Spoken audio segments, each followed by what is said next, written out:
ಎಲ್ರಿಗೂ ನಮಸ್ಕಾರ. Personal finance topic ಇಂಟಕ್ಕೆ ಸ್ವಾಗತ. ಇವತ್ತಿನ topic top 5 best performed mutual funds ಬಗ್ಗೆ ತಿಳ್ಕೊತಾ ಹೋಗೋಣ. ಮೊದಲನೇ fund Nippon India large cap fund. ನೀವು ಸ್ಕ್ರೀನ್ ಮೇಲೆ ನೋಡ್ತಾ ಇರಬಹುದು, ಈ ಫಂಡ್ಗೆ 43 ಕೋಟಿ ಹೂಡಿಕೆ ಆಗಿದೆ.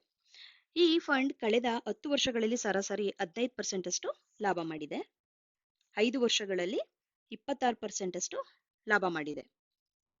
ಉದಾಹರಣೆಗೆ 2020ರಲ್ಲಿ 50,000 ಹೂಡಿಕೆ ಮಾಡಿದ್ರೆ ನೀವು ಈಗ 5 ವರ್ಷದ ನಂತರ 26% ಅಷ್ಟು ನೋಡಿದ್ರೆ, ಸೊ 50,000 ಹೂಡಿಕೆ ಮಾಡಿದ್ರೆ ಪ್ರಾಫಿಟ್ 1,13,000, ಟೋಟಲ್ ಅಮೌಂಟ್ ನಿಮ್ಗೆ 1,63,000 ಸಿಕ್ಕಿರುತ್ತೆ.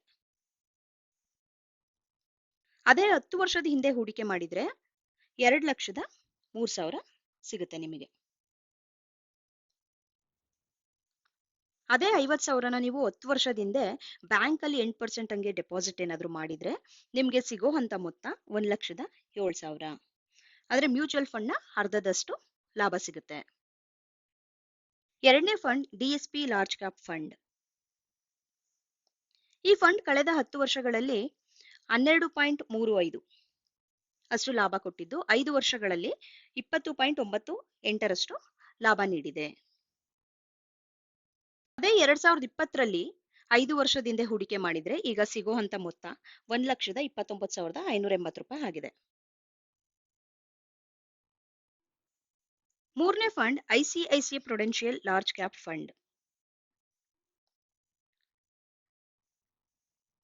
ಈ ಫಂಡ್ ಕಳೆದ 10 ವರ್ಷಗಳಲ್ಲಿ ಸರಾಸರಿಯಾಗಿ 15.1ರಷ್ಟು ಲಾಭ ಕೊಟ್ಟಿದ್ದು ಕಳೆದ 5 ವರ್ಷಗಳಲ್ಲಿ 23.58ರಷ್ಟು ಲಾಭ ನೀಡಿದೆ. ಉದಾಹರಣೆಗೆ 2015ರಲ್ಲಿ 10 ವರ್ಷದಿಂದ ಈ ಫಂಡ್ ಅಲ್ಲಿ ನೀವೇನಾದ್ರೂ ಹೂಡಿಕೆ ಮಾಡಿದ್ರೆ ಈಗ ಸಿಗೋ ಅಂತ ಮೊತ್ತ 2,02,454 ರೂಪಾಯಿ ಆಗಿರುತ್ತೆ.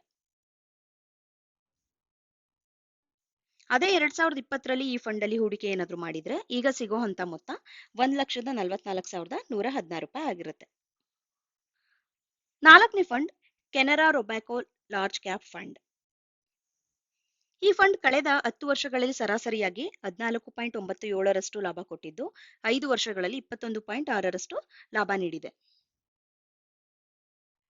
ಉದಾಹರಣೆಗೆ 2015ರಲ್ಲಿ ಈ ಫಂಡ್ ಅಲ್ಲಿ ನೀವೇನಾದ್ರೂ ಹೂಡಿಕೆ ಮಾಡಿದ್ರೆ ಈಗ ಸಿಗೋ ಅಂತ ಮೊತ್ತ 2,01,751 ರೂಪಾಯಿ ಆಗಿರುತ್ತೆ. ಅದೇ 2020ರಲ್ಲಿ 5 ವರ್ಷದಿಂದ ಏನಾದ್ರೂ ಈ ಫಂಡ್ ಅಲ್ಲಿ ಹೂಡಿಕೆ ಮಾಡಿದ್ರೆ ಈಗ ಸಿಗೋ ಅಂತ ಮೊತ್ತ 1,30,30,900 ರೂಪಾಯಿ ಆಗಿರುತ್ತೆ. ಐದನೇ ಫಂಡ್ ಕೊಟ್ಯಾಕ್ ಲಾರ್ಜ್ ಕ್ಯಾಪ್ ಫಂಡ್.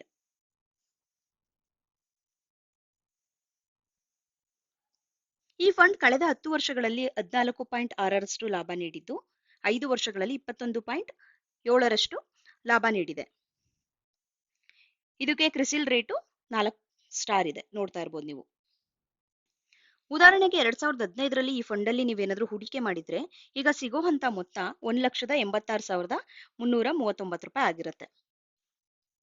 ಅದೇ 2020ರಲ್ಲಿ ಈ ಫಂಡ್ ಅಲ್ಲಿ ಏನಾದ್ರೂ ಹೂಡಿಕೆ ಮಾಡಿದ್ರೆ ಈಗ ಸಿಗೋ ಅಂತ ಮೊತ್ತ 1,33,811 ರೂಪಾಯಿ ಆಗಿರುತ್ತೆ. ನೋಡಿದ್ರಲ್ಲ ವೀಕ್ಷಕರೇ, ಈಗ ನೀವು ನೋಡ್ತಾ ಇರೋದು top 5 best large cap funds. ಈ ಫಂಡ್ಸ್ ಗಳು ಅವರೇಜ್ ಆಗಿ ಒಂದೇ ರೀತಿಯ ರಿಟರ್ನ್ಸ್ ಕೊಟ್ಟಿದೆ. ನಾವು ಮ್ಯೂಚುವಲ್ ಫಂಡ್ ಬಗ್ಗೆ ತಿಳ್ಕೊಂಡು ಹೂಡಿಕೆ ಮಾಡಿದ್ರೆ ಲಾಭ ಮಾಡೋದು ಸುಲಭ. ಪ್ಲೇ ಲಿಸ್ಟ್ ಅಲ್ಲಿ ಮ್ಯೂಚುವಲ್ ಫಂಡ್ಸ್ ಬಗ್ಗೆ 20 ಎಪಿಸೋಡ್ಸ್ಗಳನ್ನ ಅಪ್ಲೋಡ್ ಮಾಡಿದೀವಿ, ಒಂದ್ಸಲ ಚೆಕ್ ಮಾಡಿ. ಈ ತರದ ಪರ್ಸನಲ್ ಫಿನಾನ್ಸ್ ಟಾಪಿಕ್ ಬಗ್ಗೆ ತಿಳಿಯಲು ನಮ್ಮ ಚಾನೆಲ್ನ ಶೇರ್ ಮತ್ತೆ ಸಬ್ಸ್ಕ್ರೈಬ್ ಮಾಡಿ. Thank you.